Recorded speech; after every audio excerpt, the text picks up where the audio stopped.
차를 타고 가는 사람은 걸어 다니는 수고와 또 다리가 아플 것이 없습니다. 그럼에도 불구하고 차를 타고 가는 그 과정에서 다리가 아프고 또 여전히 피곤함을 느끼기도 합니다. 배를 타고 섬에 들어가는 사람은 수영의 수고를 하지 않습니다. 또 바닷물을 먹을 리가 없지요.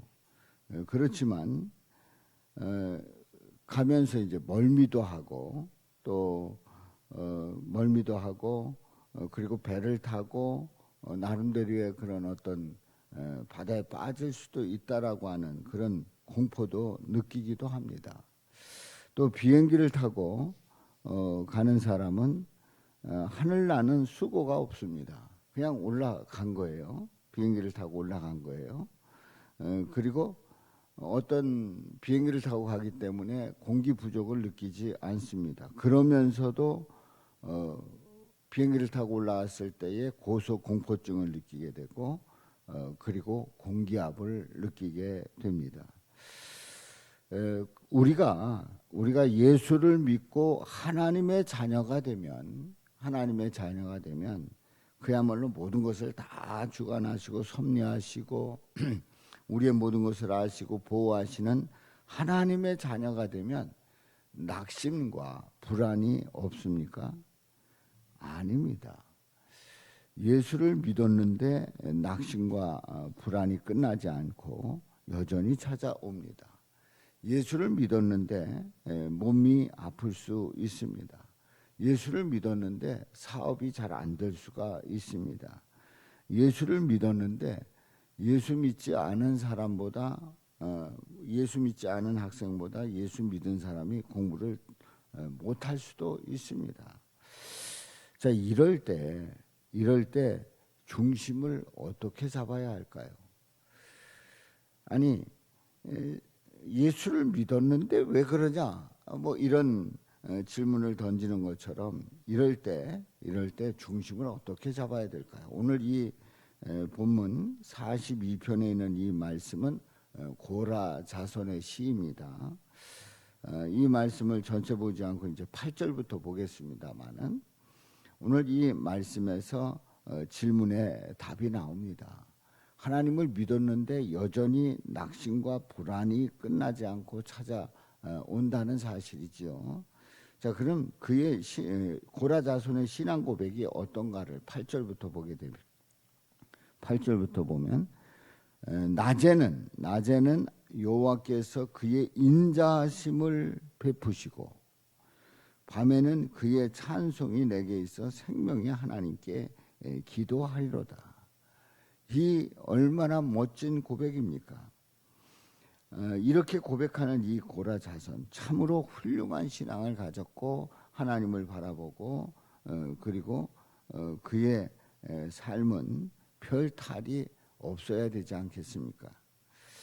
낮에는 여호와께서 그의 인자하심을 베풀어 주신다는 거예요. 밤에는 그의 찬송이 내게 있어 생명의 하나님께 기도한다는 거예요. 얼마나 멋진 고백입니까? 분명히 이 고라 자손은 이렇게 살아간다고 하면 별 탈이 없어야 할 것입니다. 그런데 아닙니다. 9절에 있는 말씀에 보면은 내 반석이신 하나님께 말하기를 어찌하여 나를 잊으셨나이까? 어찌하여 나를 잊으셨나이까? 내가 어찌하여 원수의 압제로 말미암아 슬프게 다니니까? 그렇게 고백하고 있어요. 한마디로 얘기해서 하나님이 나를 잊으셨다는 그 생각 때문에 슬퍼한다는 거예요. 9절 말씀에서는 슬퍼한다고 말씀을 하고요. 10절 말씀에서는 내 뼈를 찌르는 칼같이 내 대적이 나를 비방하여 늘 내게 말하기를 내 하나님이 어디 있느냐? 내 하나님이 어디 있느냐? 그렇게 말한다는 거죠. 생각해 보세요. 내 뼈를 찌르는 칼 얼마나 아프겠습니까? 뼈를 찌르는 칼, 그야말로 뼛속을 가르는 거죠. 그처럼 내 대적이 나를 대적하는 그 대적이 나를 비방해서 내게 말하기를 네 하나님이 어디 있느냐? 네 하나님이 어디 있느냐? 하나님이 살아계시냐? 하나님이 너를 지켜주시냐? 너의 이 꼴을 보니까 하나님이 계시지 않은 것 같다. 이렇게 말한다는 거예요. 그래서 뼈가 아플 정도로 그렇게 고통스럽다는 거예요. 원수 바로 대적으로 말미암아서 슬프고 그리고 비방받고 그리고 조롱당하는 그러한 고라자손의 고백을 봅니다. 바로 이 고라자손은 우리가 8절에서도 확인했습니다마는 낮과 밤에 하나님 사랑으로 인해서 찬송하고 기도하는 사람, 그런 사람이에요. 그런 사람에게 9절과 10절과 같은 일들이 일어난단 말이에요. 슬프고 그리고 대적들이 비방해서 조롱당하는 그런 사람의 모습을 보게 됩니다. 그러니까 우리는 하나님을 믿으면서 예수를 믿으면서 중심을 잘 잡지 않으면 하나님으로부터 떨어지게 됩니다. 멀어지게 됩니다. 왜 하나님은 그런가? 그래서 이제 5절에 그 11절에 있는 말씀에 보면 내 영혼아 내가 어찌하여 낙심하며 어찌하여 내 속에서 불안해하는가? 어찌하여 낙심하고 불안해하는가? 너는 하나님께 소망을 두라. 나는 그가 나타나 도우심으로 말미암아 내 하나님을 여전히 찬송하리로다. 그렇습니다.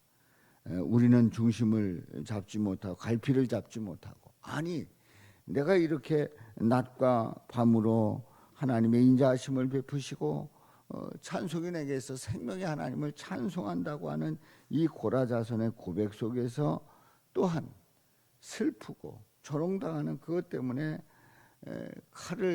칼이 내 뼈를 상하게 하는 그런 아픔을 겪고 있단 말이에요. 이게 도대체 뭐냐 말이죠.